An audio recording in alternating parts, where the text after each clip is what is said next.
Kalau gimana orang jangan duduk lama. Faham? Dia ada adab-adab bertandang. Melainkan tuan rumah dia kata jangan balik lagi. Baru kita boleh duduk lama. Ramai tetamu jenis tak reti bahasa. Faham? Duduk nak pergi orang 15 minit, lepas minum air akan makan jepuk ber, minta diri dulu dah 15 minit. Kalau zaman ni zaman orang sibuk. Nak bukan mesti balik khabar minta diri dulu dah. Balik lah.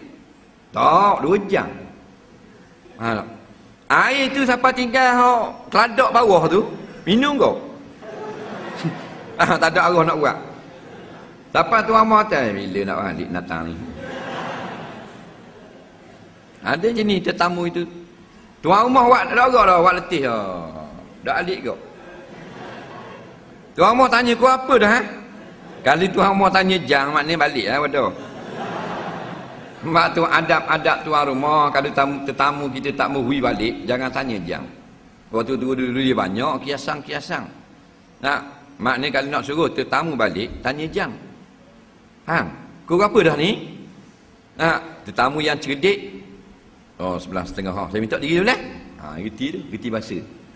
Kalau hak dah cerdik, 12.30 aku bawah. 3 kali tanya. Tak gerak. Kak tunggu pasal abang yamak, tak gerak lagi. Apa tu pasal kelambu depan, tidur luar. Gerak tak gerak. Lepas menengung tuan rumah, awak guana. Ada awak lolok, ada orang telefon ada. Suruh anak telefon tuan rumah, telefon ayah bawah. Faham tak? Ayah turun lagi, tu telefon lah. Ayah awak cakap, kling, halo. Okey, tak. Ada orang mari rumah. Saya duduk selalu ni. Ada orang mari rumah. Saya pergi selalu. Oh, janji dengan orang. Dulu hak pok darat gitu kok. Dah gerau.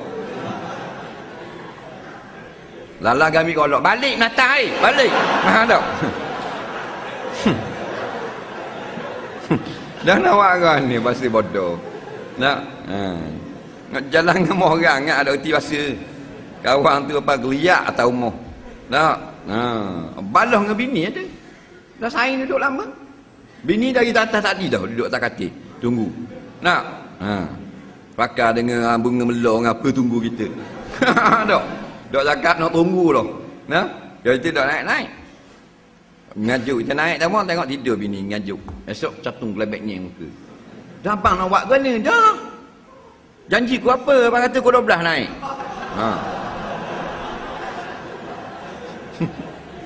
Nak awak ni tak balik, masih bengong. Tak. Ni tak nyusah orang. Nah, mereka tuan rumah dia dah, tu tak apalah tuan rumah dia kata.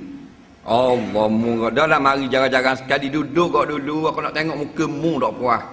Nak, baru tu. Tanya kat buat walolok dulu. Nah, kita tak boleh lama ni. Kita dalam 2 minit, 3 minit kita singgah. Nak tanya khabar. Tak? Tuan rumah pun memang aku tak boleh lama tengok muka mu balik dia kan. Dia gitu. Jadi kalau jenis pergi lama gini, lain kali dia mari orang uka itu. Orang ada uka itu banyak berlaku. Assalamualaikum. Dia pula tengok cih datang ni. Tapi tak.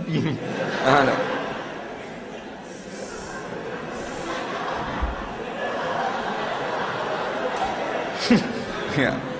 Assalamualaikum. Ada orang ada awak gua ni.